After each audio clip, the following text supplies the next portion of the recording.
其他人都杀了，把纳可抓回去。就这英国车。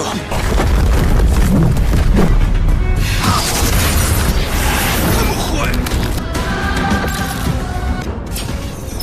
输。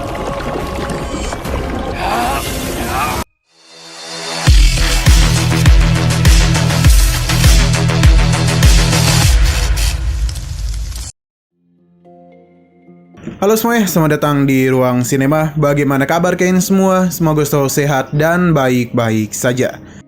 Pada hari ini kita akan membahas movie yang ditunggu-tunggu, yakni Sword Star Movie Blood Luo Continent bagian pertama. Akan ada 3 bagian dalam movie ini, jadi kita akan bahas semuanya di Ruang Sinema. Kita ingatkan juga kalau movie ini sangatlah berkaitan dengan episode sebelumnya dari series Penakluk Bintang. Jadi sebelum kalian nonton movie ini, lebih baik kalian nonton dulu episode sebelumnya. Karena dan gitulah kalian bisa paham dengan alur ceritanya. Tanpa berlama-lama lagi, langsung saja kita mulai alur cerita Sword Star Movie Blood Luo Continent bagian pertama. Atau misi pertama Lo Fang ke dunia Sungai Darah. Kita langsung dibawa kepada Lo Fang dan Babata yang mana saat ini mereka tengah melakukan perjalanan dan menggunakan kapal luar angkasa klan otomat. Mereka bertujuan pergi ke benua Suolo. Ini merupakan dunia kuat yang lahir pada hari-hari awal Prime Space tercipta. Mereka memiliki sejarah yang lebih panjang dibandingkan kekaisaran. Kekaisaran umat manusia tertua. Dikatakan juga di sana adalah tanah kekacauan, di mana kekuatan yang berbeda akan saling bertarung satu sama lain. Sejumlah besar prajurit Suolo meninggal setiap harinya akibat pertarungan, dan pemimpin di sana selalu saja berubah setiap tahun.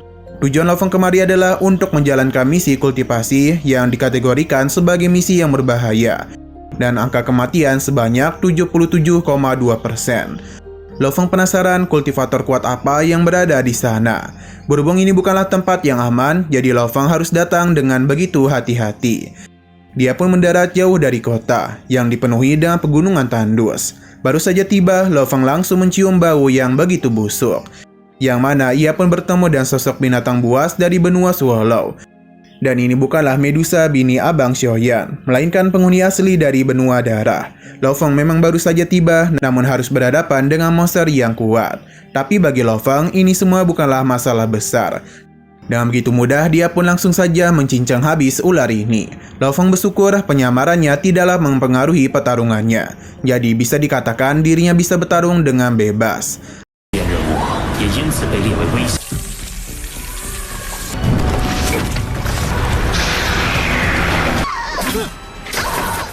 Akan tetapi Babata meminta Lo Fang untuk tetap menyamar sebagai orang Suolo. Karena bagaimanapun warga di sini tidaklah begitu menyukai orang asing.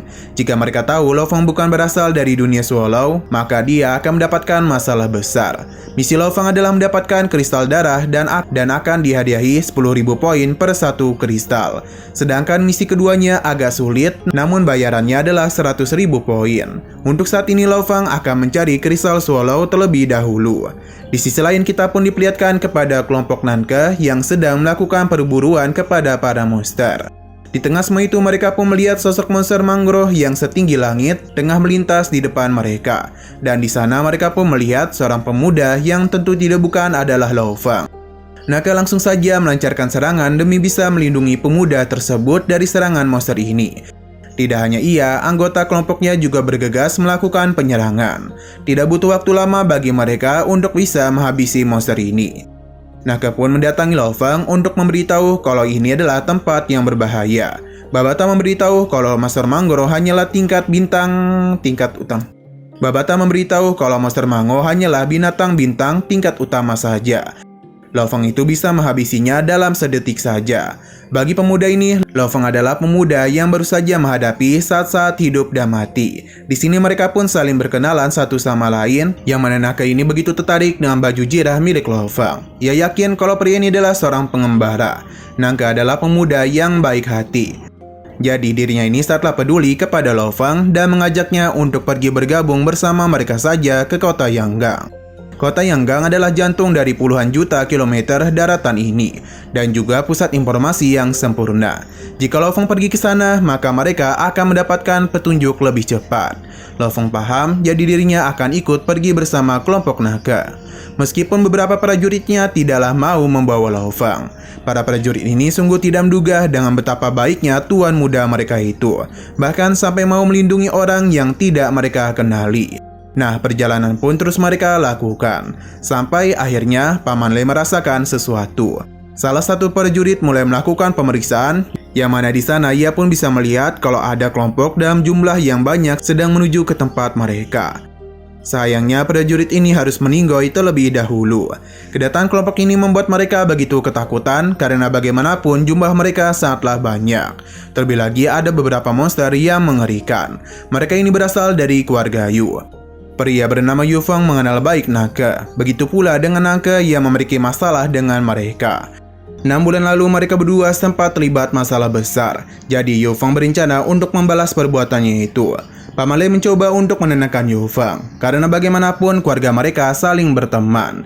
Tapi Yu Feng tiada niatan untuk mendengarkan perkataan Paman Le. Serangan pun langsung saja mengarah kepadanya, yang mana kini kondisinya pun menjadi begitu tegang. Terlebih lagi kondisi Paman Le benar-benar terdesak. Untuk saat ini Lo Feng hanya melihat-lihat saja. Pria yang menyerang Paman Le adalah Yoyanda, salah satu dari 3 prajurit terbaik keluarga Yu.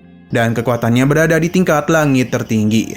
Tingkatan ini merupakan evaluasi kekuatan di benua darah. Mereka dibagi menjadi langit, bintang, dunia, dan penguasa alam. Jika menyamakannya dengan level yang Lo Feng kenali, langit itu adalah tingkat bintang atau star level. Tentu kehadiran mereka ini bukanlah masalah untuk Lo Feng. Naga meminta untuk tidak melibatkan prajuritnya dalam masalah pribadi mereka. Akan tetapi Yu Feng sepertinya tidak terlalu peduli dengan hal tersebut. Naga tidak sengaja melancarkan anak panahnya, yang mana itu bisa dengan mudah ditahan oleh Yu Feng. Akibat tindakan itu bisa saja memulai peperangan antara kedua belah pihak keluarga. Yu Feng begitu percaya diri bisa menumbangkan mereka, karena hanya Paman Le saja yang terkuat di kelompok naga. Yu Feng akan menangkap naga dan menghabisi semua yang ada di kelompoknya. Atas perintah Yu Feng, para prajuritnya pun langsung saja memulai aksinya. Tentu semua ini tidak akan dibiarkan oleh Lo Feng. Hanya dan menggunakan kekuatan jiwanya saja, semua orang dari kelompok Yu Feng langsung pingsan karena tidak bisa menahan kekuatan jiwa Lo Feng. Mereka sama sekali tidak tahu mengapa hal ini terjadi. Rasa takut juga mulai muncul pada diri Yunanda. Tanpa pikir panjang, mereka pun bergegas pergi dari hadapan kelompok naga dan rasa takut yang menghantui diri mereka. 其他人都杀了，把纳可抓回去。换成英国车。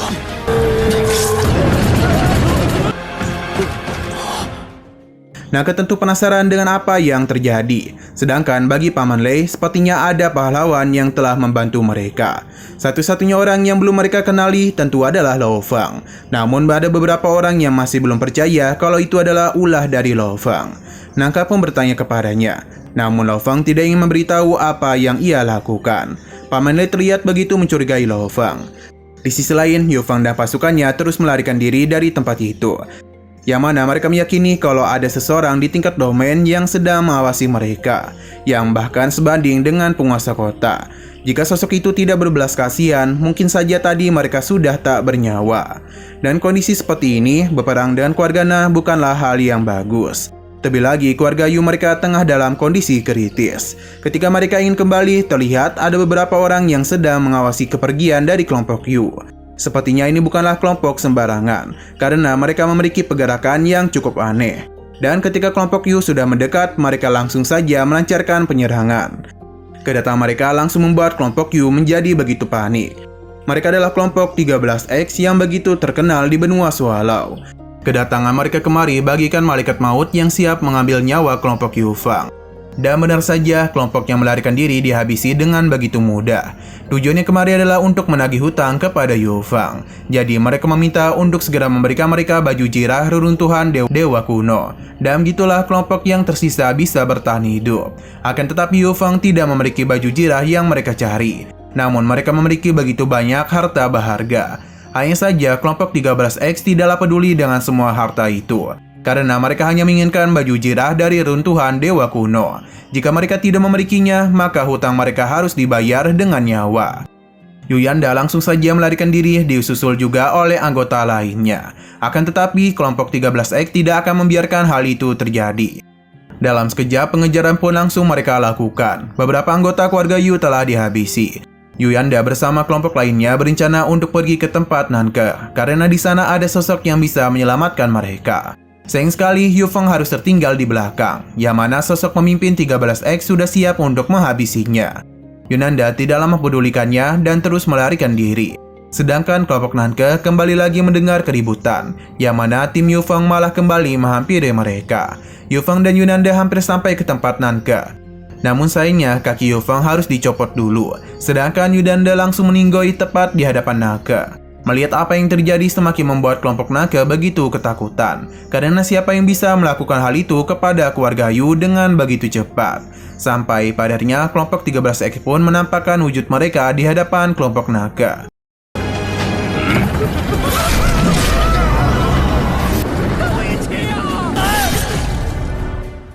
Lo Feng penasaran mengapa di sini hanya ada 12 orang saja, padahal harusnya ada 13 orang di sini.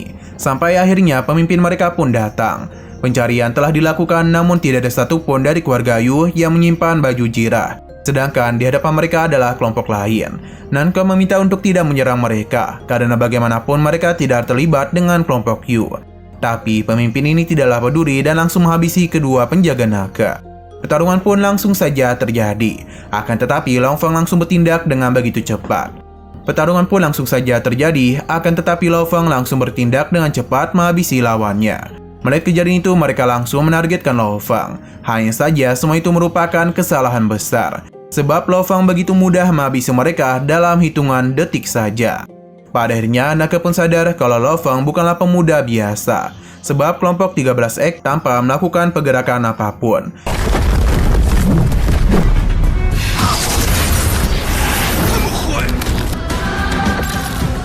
Pujian terus mereka lontarkan kepada Lo Feng. Bagaimana tidak, kelompok 13X yang terkenal tidak bisa memberikan perlawanan kepadanya.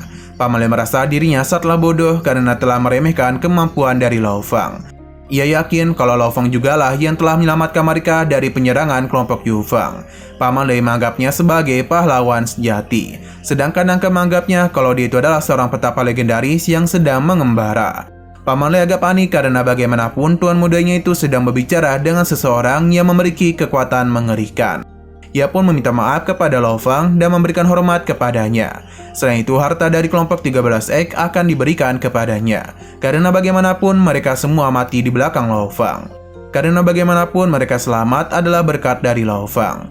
Di sini Lo Feng mulai melakukan pencarian terhadap informasi kristal darah, dan benar saja di sana terdapat informasi yang mungkin bisa membantu Lo Feng. Perjalanan pun kembali dilanjutkan, yang mana mereka harus segera pergi ke kota. Berdasarkan informasi yang Lo Feng dapatkan, jika seseorang dapat menyerap kristal darah, maka akan mampu meningkatkan kemampuannya. Hanya otoritas tertinggi dari Istana Abadi saja yang boleh melakukan ritual itu. Berdasarkan aturan dari Istana Abadi, seseorang harus menyerap setidaknya 1 kristal darah untuk bisa menjadi penguasa kota. Kristal darah bukanlah sesuatu yang mudah untuk diserap. Jika mereka berhasil menyerap 3 kristal, maka akan mendapatkan gelar sebagai prajurit darah dan menjadi seorang legendaris di benua darah. Ini sangatlah wajar karena keberhasilan menyerap 3 kristal merupakan sesuatu yang sulit. Sesaat kemudian Nanke memberitahu kalau mereka akan segera tiba di kota Yanggang. Lo Feng berharap kalau kedatangannya ke kota ini bisa membantunya dalam menemukan petunjuk dari kristal darah lainnya. Kita pun akhirnya sampai di kota Yanggang, yang mana di sini penjagaan kota sangatlah ketat. Kota ini juga tidak bisa dikatakan aman sebab kemiskinan di mana-mana dan juga perbudakan juga sering terjadi di sini. Intinya, yang memiliki banyak uanglah yang bisa berkuasa di kota ini. Lo Feng bisa melihat semua yang terjadi pada kota itu.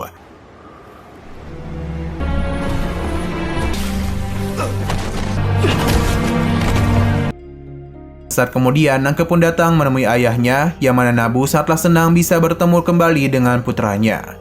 Nabu mulai memperkenalkan dirinya kepada Lo Feng dan langsung berterima kasih kepadanya karena telah menyelamatkan putranya.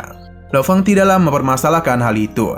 Nabu pun memberikan jamuan yang baik kepada Lo Feng sambil memberitahu kalau keluarga Yu baru saja dimusnahkan. Ini berkaitan dengan baju jirah reruntuhan dewa kuno. Lo Feng tidaklah tahu dengan reruntuhan dewa kuno itu. Babata pun agak panik karena penyamarannya bisa saja diketahui. Untung saja Nabu tidak berpikiran seperti itu. Dia meyakini Lo Fang datang dari tempat yang jauh. Nabu memberitahu tempat ini dipenuhi oleh medan perang kuno. Dia yang adalah seorang pengusaha memiliki sumber khusus. Selain itu, ia yakin Lo Fang tahu tentang orang asing atau alien.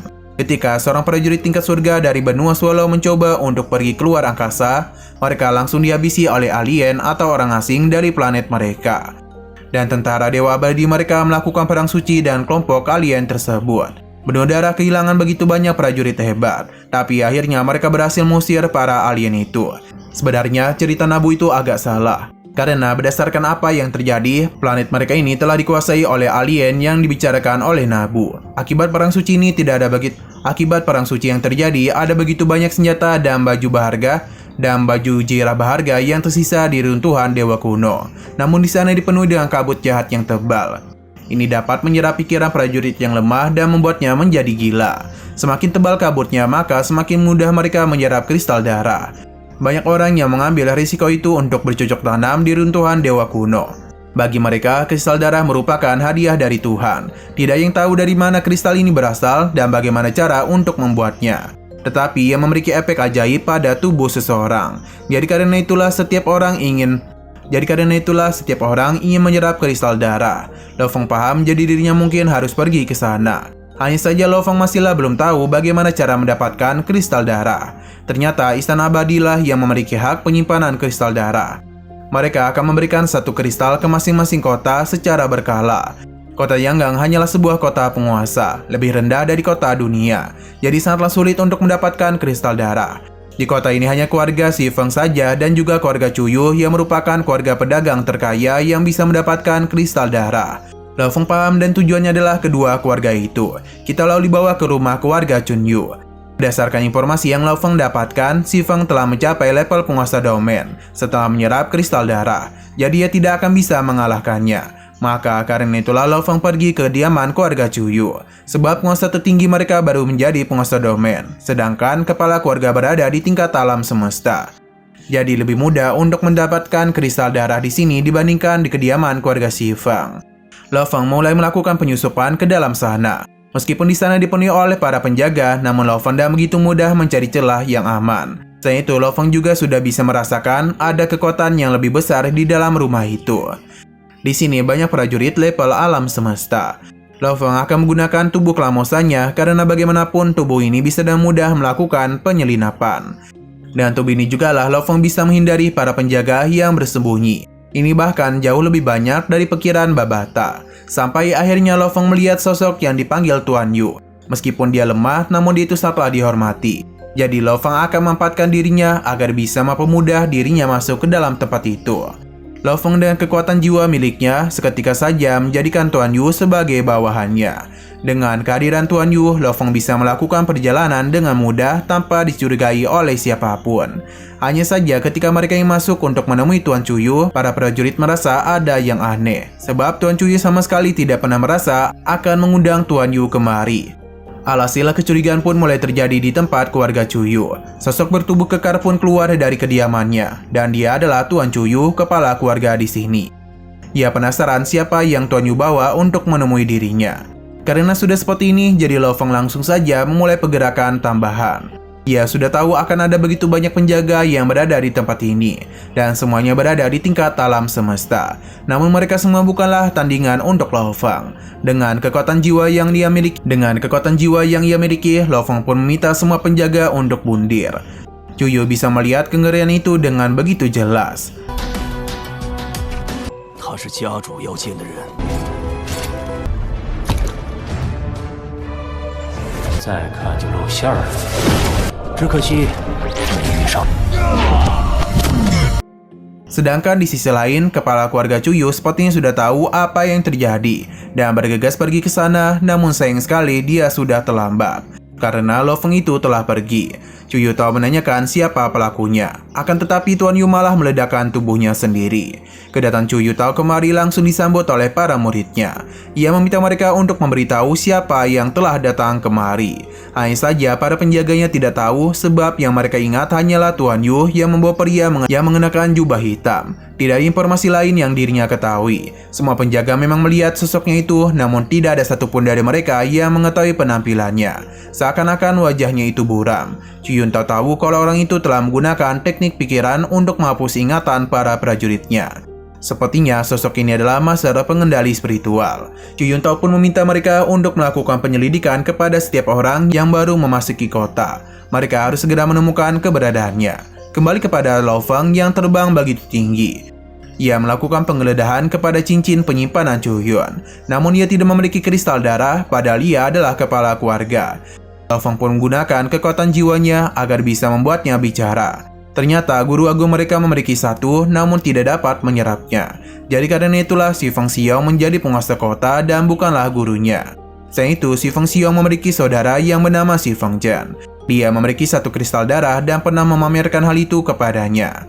Kristal ini sangatlah berharga, namun si Feng Xiong bisa menemukannya, bisa memberikannya kepada adiknya. Jadi bisa dikatakan ia pasti memiliki banyak kristal darah. Setelah mendapatkan apa yang dirinya inginkan, Lo Feng pun langsung menghabisi Chun Yuan.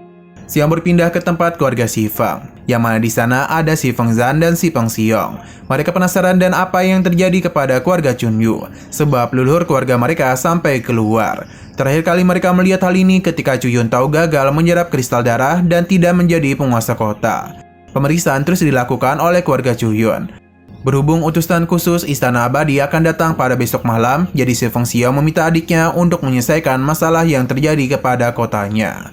Si Feng Zhan paham, jadi dirinya akan mulai pencarian. Pada keesokan harinya, Lo Feng memiliki tujuan untuk menyerang keluarga si Feng. Pada akhirnya ia pun melihat si Feng Zhan yang sedang melakukan pencarian dengan begitu banyak pasukannya.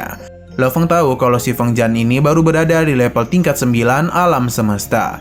Saat ini si Feng Zhan merasa begitu senang karena yakin Chu Yun sudah meninggoy. Para penjaga merasa kalau pelakunya pasti sudah pergi melarikan diri. Namun Xing Jia memberitahu kalau apa yang mereka lakukan saat ini hanyalah berpura-pura membantu saja. Karena untuk apa juga mereka peduli kepada keluarga Chun Yu.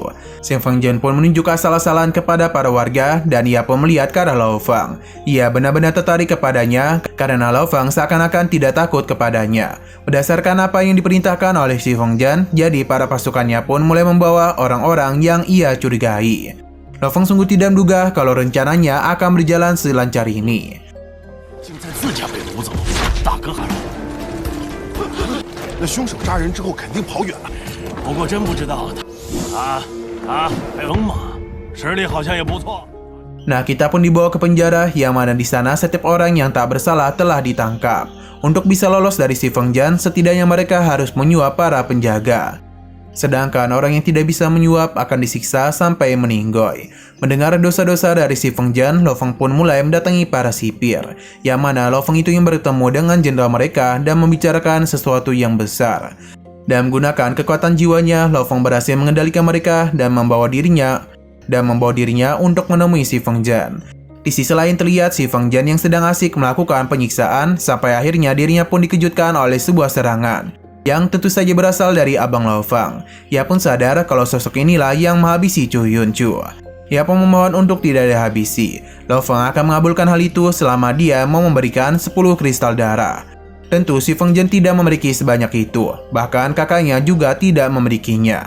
Dia yang hanya memiliki satu saja akan memberikannya kepada Lo Feng sebagai bayaran atas nyawanya. Tentu Lo Feng menolak. Si Feng Zhan pun mencoba menghubungi kakaknya, tapi Lo Feng menahan komunikasinya dengan energi roh yang begitu kuat.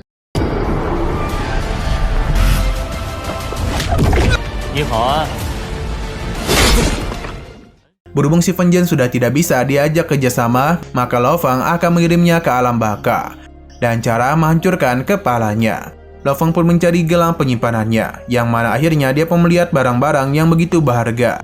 Hanya saja ia tidak menemukan kristal darah dan hanya harta yang tidak berguna saja. Sampai akhirnya dia pun melihat sebuah batu yang ternyata di sanalah kristal darah disembunyikan. Inilah pertama kalinya Lo Feng melihat kristal darah. Dan dirinya benar-benar terpukau dengan keindahannya. Lo Fang berencana untuk menyimpannya terlebih dahulu. Dengan begini, ia telah menemukan satu. Setelah itu, kejadian ini tidak akan pernah diketahui oleh siapapun. Sebelum pergi, Lo Fang akan membebaskan orang-orang yang tidak bersalah. Melihat pintu yang terbuka membuat mereka begitu senang dan segera pergi dari sana. Kembali kepada Lo Fang. Setelah membaca buku penyerapan, dia pun akhirnya tahu bagaimana cara menyerap kristal darah, yakni dengan membuat luka pada dirinya agar bisa menyerap kristal darah. Baru saja masuk, Lo Fang langsung merasakan rasa sakit yang luar biasa. Secara perlahan namun pasti ada sebuah tanda darah yang terlihat pada diri Lo Fang.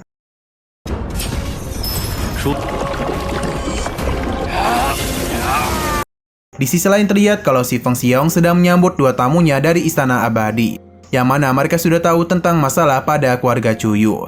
Mereka pun meminta untuk menyelesaikan masalah ini dengan cepat. Jika Istana Abadi sampai ikut campur, maka si Feng Xiong akan dalam masalah. Si Feng Xiong menenangkan mereka karena dia sudah mengutus adiknya untuk menyelesaikan masalah ini. Jadi dia yakin masalah ini akan terselesaikan. Kedua utusan ini pun pergi dari tempat itu. Si Feng Xiong sama sekali tidak peduli kepada orang yang telah melakukan penyerangan, namun yang pasti dirinya akan dihabisi. Sinol kembali kepada Lo Fang yang sedang menjadi gila karena rasa sakit yang luar biasa pada tubuhnya.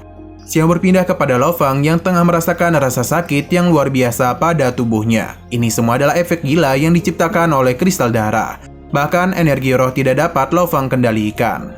Setelah perjuangan yang cukup keras, pada akhirnya Lo Fang telah berhasil menyerap kristal darah. Ia bisa merasakan kalau sel-sel pada tubuhnya telah berubah. Ini bisa dikatakan sebagai evolusi kehidupan. Lo Fang mencoba menggunakan tubuhnya yang telah diperkuat dalam menggunakan teknik yang dirinya miliki.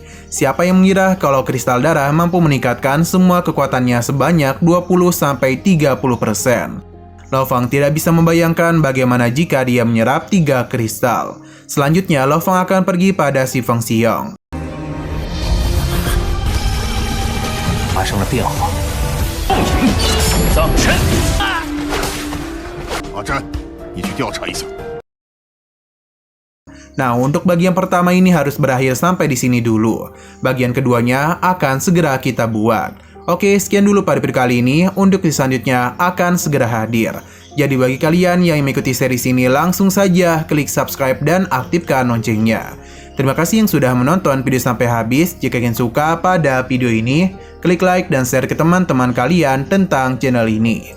Dan ditunggu aja kelanjutannya. Oke, sampai jumpa di video selanjutnya.